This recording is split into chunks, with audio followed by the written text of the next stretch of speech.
बोलिए श्री लक्ष्मी नारायण भगवान की। अनंताचार्य कृपया वेदांत द्वयपारगम रामकृष्णांग सद्भक्तम विश्वक्सेन मुनिं भजे। कासायं यज्ञसूत्रं शुचिवपुषि तथा चोर्ध्वपुण्ड्रं च भाले।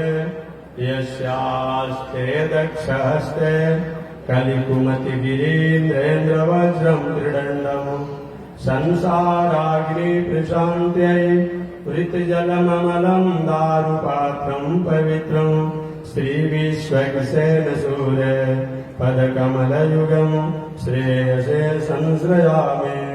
लक्ष्मीनाथसमारम्भा नाथयामुनिमध्यमाम् अस्मदाचार्यपर्यन्ता वन्दे गुरो परम्परा। नारायणाय विद्महे वासुदेवाय धीमहि तन्नो विष्णु प्रचोदयात्। महालक्ष्म्यै च विद्महे विष्णुपत्न्यै च धीमहि तन्नो लक्ष्मी प्रचोदयात्। तन्नो लक्ष्मी प्रचोदयात्। परमाराध्य श्री लक्ष्मी नारायण भगवान नित्य वंदनीय पूज्य गुरुदेव श्री त्रिदंडी स्वामी जी महाराज के जुगल चरणों में कोटिशः नमन। भगवत भागवत आचार्य कैंकर्य पारायण महानुभाव, पिछले दिन मैंने निवेदन किया था भगवान श्रीमन्नारायण के नाभि से कमल, कमल से ब्रह्मा जी, ब्रह्मा जी के पुत्र मनु और शत्रुपा, मनु शत्रुपा के पुत्र प्रियव्रत और उतानपाद। प्रियव्रत जी प्रारंभ अवस्था में बिना विवाह शादी किए, राजकाज व्यवस्था के बिना जिम्मेवारी स्वीकार किए, जंगल में जाकर के तपस्या करने लगे। प्रियव्रत जी के छोटे भाई उतानपाद जी अपने पिता मनु जी की राजगद्दी को संभाले। मनु शत्रुपा तपस्या साधना करके अपने जीवन को कल्याण किए, मंगल किए।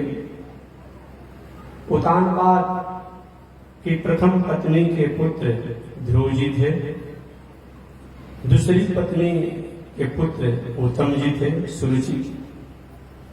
उतानपाद के बड़ी पत्नी सुनीति के पुत्र जो ध्रुव हैं, वो सही में बचपन से अपने माता के संस्कारों से संपन्न थे। बीच में थोड़ी सी सौतेली माता द्वारा कटु वचनों द्वारा अवहेलना, अपमान करने का प्रयास किया गया है। परंतु भगवान के जो भक्त होते हैं उनके लिए निश्चित रूप भगवान कहीं न कहीं और कभी न कभी उनकी मंगल कृपा करते हैं। तपस्या साधना करके ध्रुव जी लौट करके आए, माता पिता सभी लोग प्रसन्न हुए। राजा बनकर के ध्रुव जी स्वयं अपने पिता की गरिमा को बढ़ाने लगे। एक बार ध्रुव जी के सौतेले भाई उत्तम जी को यक्षों ने मार डाला।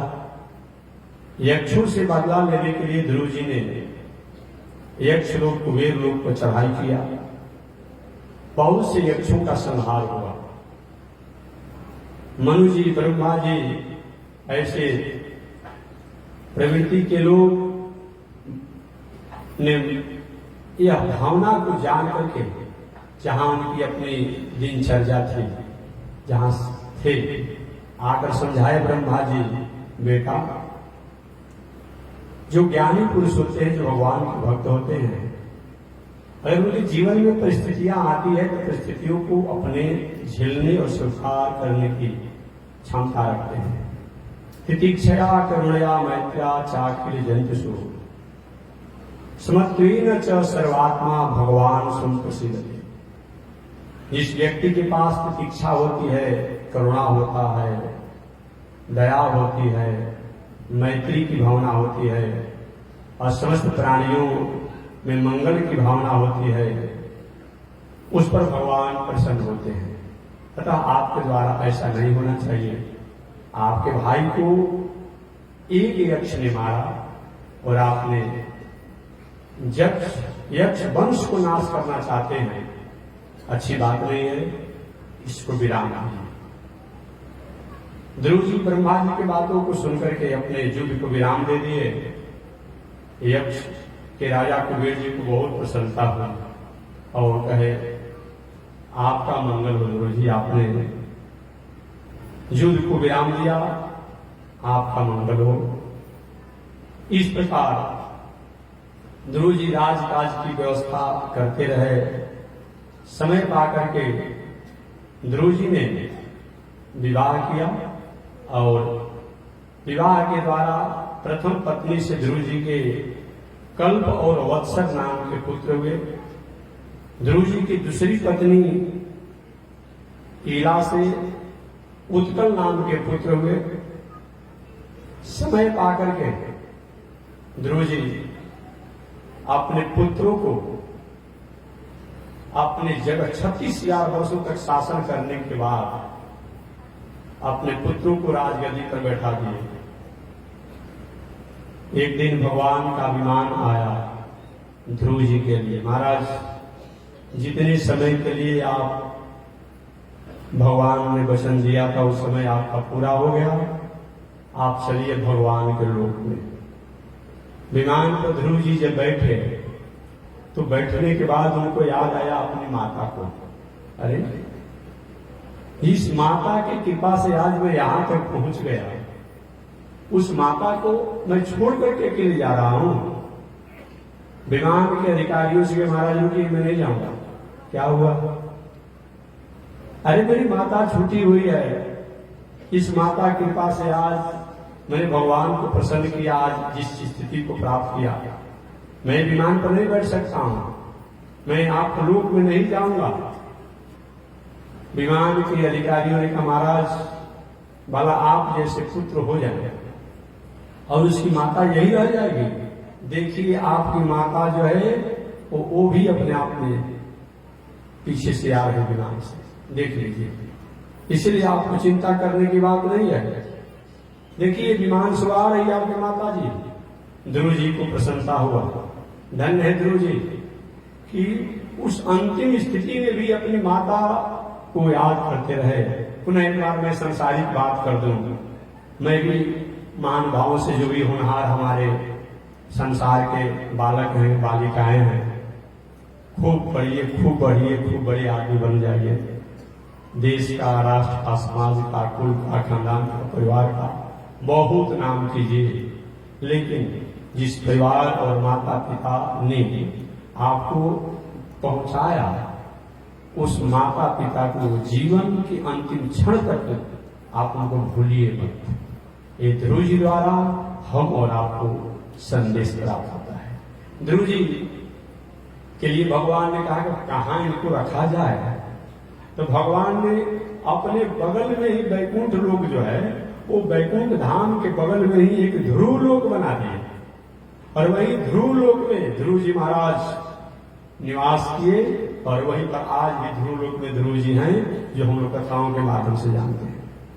अब ध्रुव जी के बाद उनके पुत्र राजकाज की व्यवस्था को संभालने लगे और राजकाज की व्यवस्था को जब संभालने लगे तो ध्रुव जी के पुत्र कल और वत्स, इन दोनों ने अपने पिता की विरासत को मर्यादापूर्ण संभाला। ध्रुव जी के छोटे पुत्र थे दूसरी पत्नी से उत्कल, उनको भी जो राज मिला उनको भी उन्होंने संभाला। यह कार्य चलते रहा, परंतु ये ध्रुव जी के कुल खानदान में, वंश परंपरा में गलती हो गई। इसी बातों को सुखदेव जी राजा परीक्षित से कहते हैं, यह परीक्षित, कभी कभी ऐसा देखा जाता है कभी कभी ऐसा देखा जाता है कि सदाचारी के घर में भी राक्षसी वृत्ति के संतान जन्म ले लेते हैं। कभी कभी ऐसा देखा जाता है कि राक्षसी वृत्ति वाले के घर में भी सदाचारी जन्म ले लेते हैं। दोनों बात होती है। पुनः बैठ जाए जगह जगह को जान शांति बढ़े। कभी कभी सुखजी लिखा के परीक्षित कभी कभी देखा जाता है, पुनः एक बार जाएगा, कि सदाचारी के घर में दुराचारी जन्म ले लेते हैं। और कभी कभी देखा जाता है कि दुराचारी के घर में सदाचारी जन्म ले लेते हैं। आज ऐसा तो होना नहीं चाहिए, होता है। आप भी कभी कभी कहते हैं कि बांस के जंगल में चंदन कहां से आ गया। अजी बांस के जंगल में तो बांस ही उगना चाहिए ना। और कभी कभी भी सुनते हैं कि चंदन के जंगल में बांस उग जाता है, तो थोड़ी सी तो सोचने के लिए हम बात हो जाते हैं, ऐसा कैसे होता है। ठीक है, वो चंदन का जंगल है, लेकिन के चंदन के जंगल के चंदन के वृक्षों के चंदन के बीजों के वृक्ष पौधे जो हैं उसमें कहीं न कहीं बांस का भी बीज और कहीं उसका छोटा मोटा कहीं जड़ सता होगा, और जब बोया गया उगाया गया वो भी उसमें उग गया। कहीं कहीं बांस में चंदन, तो बांस का वृक्ष जंगल तो है, उसमें कहीं के चंदन का छोटा सा पौधा भी सता होगा, और जहां बांस को बोया गया वहां चंदन भी हो गया। कुछ न कुछ अंश होता है, इसको नकारा नहीं जा सकता है। ये प्राय आप भी देखते हैं, कभी कभी हर जगह नहीं, कभी कभी देखते हैं। और इतने उत्तम कुल खानदान के विश्रवा मुनि, उनके कुल खानदान में रावण जैसे, कुंभकर्ण जैसे बेटा हो गए, और उसी घर में विभीषण जी भी हुए। ऐसा तो होना नहीं चाहिए। जो त्रिकाल संध्या करने वाले उत्तम कुल कुलस्थ के नाती जो कहा जाता है, ऐसे घर में कैसे हो गए विश्रवा मुनि के पुत्र रावण कुंभकर्ण। इसका कहीं न कहीं कारण आप जानते हैं। विश्रवा मुनि का एक विवाह ठीक घर में नहीं हुआ। प्रथम विवाह तो ठीक घर में हुआ था, जो उससे कुबेर जी महाराज हुए, और दूसरा विवाह जो विश्रवा मुनि का हुआ वो अच्छे कुल खानदान में नहीं हुआ। इसका परिणाम उनके साथ रहा। दूसरा, अब कश्यप अदिति, हमारे बक्सर के जो कश्यप ऋषि हैं, कश्यप और अदिति के पुत्र वाला हिरण्याक्ष और हिरण्यकशिपु होना चाहिए। ऐसा होना चाहिए, नहीं होना चाहिए। लेकिन आपने सुना कि कश्यप ऋषि के पुत्र जो है वो हिरण्याक्ष हिरण्यकशिपु हो गया। ऐसा क्यों हुआ? इसमें भी कश्यप ऋषि की दूसरी पत्नी जो दैत्यों की बहन दीति है, उस दीति द्वारा संतान प्राप्ति के समय उचित समय का उचित मर्यादा का ध्यान नहीं दिया गया है। इसका परिणाम रहा कैसा हुआ। अतः वंश विस्तार में वैवाहिक मर्यादा को स्वीकार करने के बाद आगे हमारा कुल खानदान संस्कारी हो, इस पर उचित और संस्कार और मर्यादित अपने दिनचर्या, अपने कर्म, अपने व्यवहारों को ध्यान देना ही होगा। ऐसा अगर नहीं होगा तो प्रभाव आपके पुत्र संतान पर आएगा। व्यवहारिक मेडिकल साइंस की बात करते हैं और आध्यात्मिक बात करते ही रहता हूं। अब कोई व्यक्ति शुगर की विशेष बहुत प्रभाव हो, 400, 500, 600 हो, बीपी बहुत हो, शुगर बहुत हो, हार्ट की धड़कन तेज चलती हो, लीवर में किसी प्रकार का इन्फेक्शन हो, किडनी में इन्फेक्शन हो, और कोई ऐसा दामा स्टोफिलिया श्वास का बहुत बड़ा प्रभाव चल रहा हो ठंडा के चलते, उस समय कहीं संतान की कामना करके वंश विस्तार की क्रिया करेगा, तो भविष्य में जो लड़का जन्म लेगा वो कहीं न कहीं जन्म लेने के बाद में बीपी का, शुगर का, हार्ट का, किडनी का या कोई न कोई रोगी कोई भी करेगा, होइए करेगा। इसको कोई रोक नहीं सकता है। अतः उस अवस्था को संयम बरतना चाहिए। ठीक वही बात है कि अगर वंश विस्तार की मर्यादा के समय कहीं दुष्ट व्यक्ति का स्मरण कर लिया गया, नालायक व्यक्ति का स्मरण कर लिया गया, पापी व्यक्ति का स्मरण कर लिया गया, बेईमान व्यक्ति का स्मरण कर लिया गया, भ्रष्ट व्यक्ति का स्मरण कर लिया गया, तो संतान की मर्यादा को मंगलमय करते समय तो उस समय का जो संतान जो होगा जिसको आपने सोचा है उसी की बुद्धि विभाग दिल दिमाग वाला जैसा लड़का होगा। बात समझ में? इस बात को ध्यान नहीं दे पाते हैं। और कहीं गलती से भी अच्छे लोगों का स्मरण हो जाए तो अच्छे संस्कारी भी लड़का होगा। बात में कथा है कि मैं विस्तार से बताऊंगा। अच्छे संस्कार वाला भी लड़का होगा। अतः वंश विस्तार की मर्यादा के समय में हमें अपने दिल दिमाग मन बुद्धि चीज पवित्र होना ही चाहिए। और विवाह शादी भी जो होना चाहिए पवित्र घर में कुल खानदान में होना चाहिए। हमेशा मैं कहता हूं अपना कुल, अपना गोत्र, अपना खानदान, अपना नारी, ये सब बढ़ा करके एक नारी में विवाह न हो और बाकी अपने जात में विवाह करें, अपने जात में विवाह करें, अपना कुल खानदान गोत्र नारी को बढ़ा करके आप विवाह करें निश्चित रूप में। और ऐसा नहीं होता है तो निर्णय आपके पास रहेगा, उसमें हमको क्या लेना देना है। अब समझिए मनु जी के वंश परंपरा में धन्य है मनु जी महाराज जो कितने बड़े प्रतापी और प्रभावशाली हुए। उनके वंशज प्रिय व्रत और उतान पाप भी कितने यशस्वी हुए।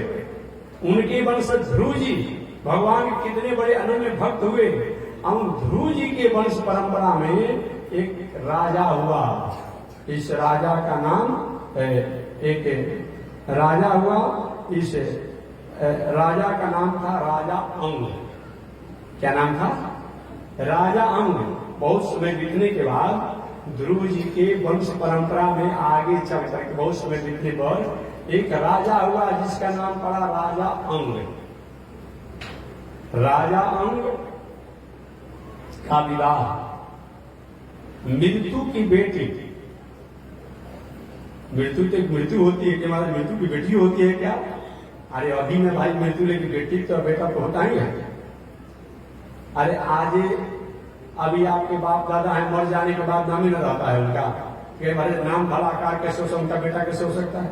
अरे अभी में नाम हो गया है, अब पत्थर के रूप में कागज के रूप में हो गए हैं, लेकिन पहले उनका कार प्रकार था ना। तो मृत्यु की बेटी सुनीता, मृत्यु की पुत्री सुनीता से राजा अंग का विवाह हुआ। अब समझिए काम बिगड़ गया। मृत्यु की पुत्री सुनीता से राजा अंग का विवाह हुआ। इसलिए विवाह में ये बात मत करिए कि जात पात पूछे नहीं कोई, रुपया दे से समझी हो। तो करिए कौन आपको रुकने जा रहा है? समझी बनाइए। कितना दिन चलेगा माधुर्य तो निर्णय आपके पास रहेगा।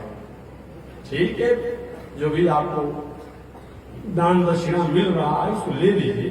दहेज लेना और दहेज देना और दहेज मांगना ऐसी बात नहीं। जो मिल जाए वो ले लीजिए, मांगिए मत। जितना बताया गया है दहेज मांगना बहुत बड़ा दोष है। दहेज लेना, लेना माने जो प्रेम से मिला तो ले लीजिएगा। ऐसे जो लेते हैं देखते हैं विवाह का सब कुछ बेटिया पक्ष का बर पक्ष वाले लूट लिया बेचारा।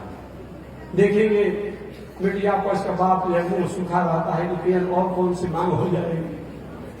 समझी साहब खाइए तो नहीं खाएंगे, मारो खोलिए तो नहीं खोलेंगे। काहे नहीं खोलेंगे? तभी अंगूठी नहीं मिला है। अरे भले सब लूट लिया, अंगूठी बाकी रह गया है। वही दुल्हा राजा के भी हाल है, सब मिल जाता है। अब कभी भोजन नहीं करेगा तो घर ही नहीं है तो हमको नहीं, नहीं ऐसा मत कीजिए। पहले भी दहेज की परंपरा थी, आज नहीं है। पहले दहेज दिया जाता था, आज दहेज लिया जा रहा है। देने में प्रेम होता है, डिमांड होकर उन्होंने पर जो होता है उस भीतर से मन में उदासी होती है। पहले दिया जाता था। आपने सुना होगा जनक जी महाराज ने सीता जी के विवाह के अवसर पर इतना दान दिया, इतना दान दिया, इतना दहेज दिया कि जनक जी महाराज के पास अयोध्या में कोई जगह ही नहीं रह गया। धरने के लिए।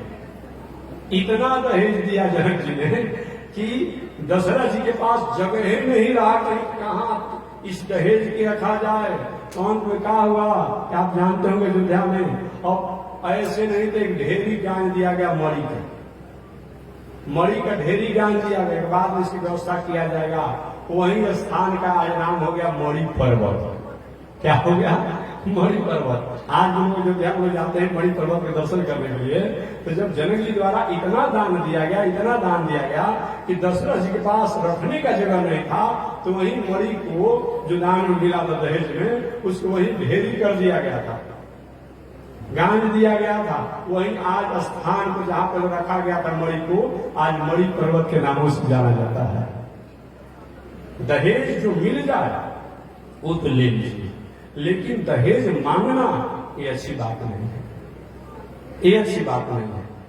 तो मैं निवेदन करना चाहूंगा, विवाह जो होना चाहिए उचित घर में होना चाहिए, कुल खानदान संस्कार देख करके होना चाहिए। पर ऐसा नहीं होता है तो निर्णय आपके पास रहेगा। अब ध्रुव जी महाराज के वंश परंपरा में राजा अंग हुए, और राजा अंग और का विवाह मृत्यु की पुत्री सुनीता के साथ हुआ, और सुनीता के साथ हुआ तो राजा अंग के पुत्र के रूप में बेन एक उनका बेटा हुआ। बेन राजा राजकुमार बेन अंग। ध्रुव जी के वंश परंपरा में राजा अंग हुए, जिन अंग का विवाह मृत्यु की पुत्री सुनीता के साथ हुआ। उन सुनीता और अंग से राजा राजकुमार बेन हुआ, और बेन इतना बड़ा नास्तिक हुआ, इतना अपने माता पिता परिवार को प्रताड़ित किया कि पिताजी को एक दिन राजपाट छोड़ करके हमको भाग जाना पड़ा। तो राज सिंहासन पर अपने बैठ गया तो घोषणा कर दिया, हे शासनो न हो तव्यम न दातव्यम, कोई हवन नहीं करेगा, कोई राज नहीं करेगा, कोई यज्ञ नहीं करेगा, कोई पूजा नहीं करेगा। अगर किसी को पूजा पाठ हवन यज्ञ दान करना हो तो बेनाय स्वाहा, हमारे नाम पर पूजा पाठ करना होगा, हमारे नाम पर संकल्प करना होगा। कोई विष्णु नहीं होता है। एक दिन ब्राह्मण लोग समझाने के लिए गए, विद्वान लोग समझाने के लिए गए, महाराज आपके कुल खानदान में इतने आस्तिक लोग थे, ऐसा आप मत करिए, ये आपका स्वरूप नहीं है, ये आपकी मर्यादा नहीं है। अब राजा बेन जो है उन ब्राह्मणों को डांटना शुरू किया, ब्राह्मणों तुम्हारी बुद्धि मारी गई है, तुम्हारी बुद्धि तो उसी तरह से हो गई है जैसे कि कोई स्त्री जो है अपने जुआ पुरुष को छोड़ करके और वृद्ध पुरुष के पास कहीं रहे। राजा स्वयं अपने आप में भगवान होता है, विष्णु होता है, और तुम उस वृद्ध उस विष्णु नारायण की बात करते हो, ऐसा नहीं चलेगा। मेरे राज में रहना होगा तो अगर जग पूजा पाठ करने की इच्छा है तो मेरे नाम पर करो, और नहीं तो नहीं करो तो नहीं करो। ब्राह्मणों ने कहा कि भाई अत्याचारी हो गया रहेगा, ऐसा रहकर क्या करेगा। और मंत्री प्रजा सब लोगों ने मिल करके हुंकार भरा, ऐसे राजा बेन को मार डाला। ऐसे राजा आकर क्या करेगा। और राजा बेन की मृत्यु तो हो गई। अब मृत्यु जब हो गई तो अगर बिना राजा के तो काम चलेगा नहीं, बिना राजा के तो काम चलेगा नहीं, क्योंकि दूसरे देश के राजा आक्रमण कर देंगे। अब राजा बेन के शरीर को कड़ा में तेल में डुबा करके रखा गया, और मंत्री लोग राजकाज की व्यवस्था करते रहे। उसमें राजा बेन के शरीर को मंथन किया गया। मंथन करने से एक लक्ष्मी स्वरूपा कन्या प्रकट हुई, जिसका नाम पड़ा अर्ची, और एक विष्णु स्वरूपा बालक प्रकट हुए, जिनका नाम पड़ा पृथु। बोलिए पृथु भगवान के। ऐसे राजा बेन के द्वारा पृथु और लक्ष्मी स्वरूपा अर्ची प्रकट हुई। अब लोगों ने कहा लक्ष्मी नारायण हो गए, अब चलो इन्हीं को राजगद्दी पर बैठा दिया जाए। वही राजा पृथु, अब समझिए पिता नास्तिक थे, नालायक थे, अब बेटा आस्तिक हो गए। वही पृथु जी पुनः धर्म की स्थापना, संस्कार संस्कृति की स्थापना की, और एक दिन अपने सभा में सब लोग को बुलाए और बुलाकर कहे कि हे महानुभाव, धर्म पर ही सारा दुनिया टिका हुआ है। धर्म माने केवल मंदिर में घंटी डुलाने को धर्म नहीं कहते हैं। धर्म माने अपना कर्म, अपना स्वरूप, अपनी नैतिकता। ये माइक अपना धर्म में तभी मुंह के सामने है, आवाज खींचकर आप तक पहुंचा रहा है, ये माइक का धर्म है। अब माइक आवाज खींचना और आप तक पहुंचाना बंद कर देगा, माइक यहाँ से हटा दिया जाएगा। ये ट्यूबलाइट है, वेपर है, पंखा है, ये मोबाइल है, टेलीविजन है, ये माइक जो कुछ भी है अपने धर्म पर है तभी अपने आप है, इसको हटा दिया जाएगा। धर्म माने जितना आप समझते हैं, कोई मंदिर में घंटी डुलाने कोई धर्म आप मान लेते हैं, नहीं नहीं, जो स्वरूप है, जो कर्म है, हमारी मौलिकता है, नैतिकता है, इसको मानना। इसीलिए पृथ्वी जी महाराज प्रथम बार संबोधन किए, धर्मेण राजम लभते मनुष्य स्वर्ग च धर्मे नर प्रयाते आयुष कीर्ति तपश्च धर्म धर्मेण मोक्षम लभते मनुष्य।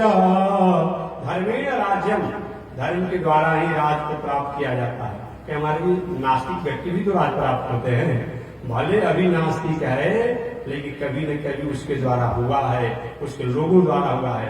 आपके बाप दादा फिक्स डिपोजिट कर दिए नाती के नाम पर, अपने बेटा के नाम पर, आप बाप दादा मर गए तो नाती बेटा को मिलता है कि नहीं मिलता? फिक्स डिपोजिट मिलता है।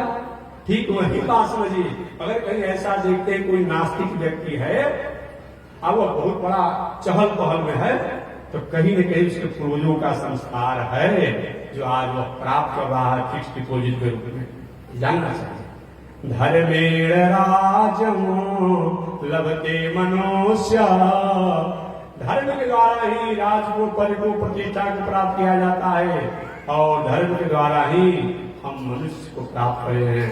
और स्वर्गम च धर्म, स्वर्ग च धर्मेण नरः प्रयाति, स्वर्ग हो या जो उत्तम से उत्तम लोग हो, ये सब कुछ धर्म के द्वारा ही प्राप्त होता है। आयुष कीर्ति तपस्या धर्म, और हमारे आपकी जो आयु है, कीर्ति है, जस है, वैभव है, ये धर्म के द्वारा ही है। धर्मेण मोक्षम लभते मनुष्य, और धर्म के द्वारा ही हम मोक्ष को प्राप्त करते हैं। अतः धर्म का कभी भी त्याग नहीं करना चाहिए। आगे ब्रह्म वैवर्त पुराण में लिखा हुआ है कि किसके किसके गुण के कारण किसमें किसमें क्या दोष गुण आता है। आप ध्यान देंगे, ये सार्वजनिक जनहित की बात है। किसके किसके गुण और दोष के कारण किसमें क्या गुण दोष आता है। सौ बाल एवं पुरुषो माता महमनुव्रत अधर्म सो भव मृत्यु तेना भव धार्मिक जन पैतृक दोषेरा दोषान माता महत्स च गुरुर्द्वेषा दोषै हरिर्द्वेषै भवे ध्रुवम। माता पिता के गौत कुल खानदान के कारण संतान क्रूर प्रवृत्ति का होता है। माता पिता का अगर आचरण, रहन सहन, उठन बैठन, संगत ठीक नहीं होता है तो उसके बाल बच्चे जो होते हैं वो क्रूर और भ्रष्ट और अत्याचारी स्वभाव के बालक बालिकाएं होती है। माता पिता के दोष के कारण, पिता के दोष के कारण, माता के दोष के कारण, गुरु के दोष के कारण और कुल के दोष के कारण संतान में आचरण भ्रष्ट होने की संभावना होती है। ये माता पिता गुरु कुल खानदान में किसी प्रकार का दोष हो, त्रुटि हो, तो जो संतानें जो होती है वो आचरण भ्रष्ट होती है एवं संत महात्मा गुरु का द्रोही होता है, धर्म का द्रोही होता है, संत का द्रोही होता है, भगवान का द्रोही होता है। इसलिए इस पर विचार करना चाहिए कि कहीं न कहीं माता पिता के दोष, नाना, हम तो हमेशा कहते हैं कि 5 प्रकार का संस्कार अगर हमारे में आ जाता है तो अच्छा है। एक तो होता है माता पिता का संस्कार, बाबा आजी का संस्कार, नाना नानी का संस्कार, अपना संस्कार और संगत का संस्कार और पूर्व जन्म का संस्कार। ये संस्कार अगर अच्छे हो तो अच्छा है, ऐसे कुछ संस्कार अच्छे हो, कुछ संस्कार बुरे हो, तो कुछ अच्छा काम होगा, कुछ बुरा काम होगा। इसलिए इस पर विचार करना चाहिए। तो राजा पृथु जी अपने पिता वेद के मृत्यु के बाद राजगद्दी को संभाले और अपनी प्रजा को उन्होंने धर्म का उपदेश दिया और धर्मों को उपदेश देते हुए कहा कि जो लोग देश काल पात्र के अनुसार अगर कहीं धर्म को त्याग करते हैं, वो व्यक्ति निश्चित रूप में वर्तमान समय में भी और बाद में चल करके भी उनके कुल खानदान में बहुत प्रकार के त्रुटियां दोष आ जाते। धन होने के बाद भी, पद होने के बाद भी घर में शांति नहीं रहता है, समन्वय नहीं रहता है। अतः किसी भी परिस्थिति में धर्म संस्कार संस्कृति का त्याग नहीं करना चाहिए। तो शीर्ष चर्चा कल मैं करूंगा कि राजा पृथु अब राजा बने हैं, तो राजा बनने के बाद पुनः नए प्रकार से धर्म संस्कार संस्कृति की स्थापना कर रहे हैं और आगे उन्होंने किस प्रकार से अपने वंशज ध्रुव जी की, मनु जी की वंश परंपरा को कृतार्थ किया, कीर्ति फैलाया। शेष चर्चा अगले दिन। आज इसी के साथ वाणी विराम। एक बार भगवान का नाम है श्रीमन नारायण लक्ष्मी श्रीमन नारायण नारायण नारायण श्रीमन नारायण नारायण नारायण। बोलिए श्री लक्ष्मी नारायण भगवान की।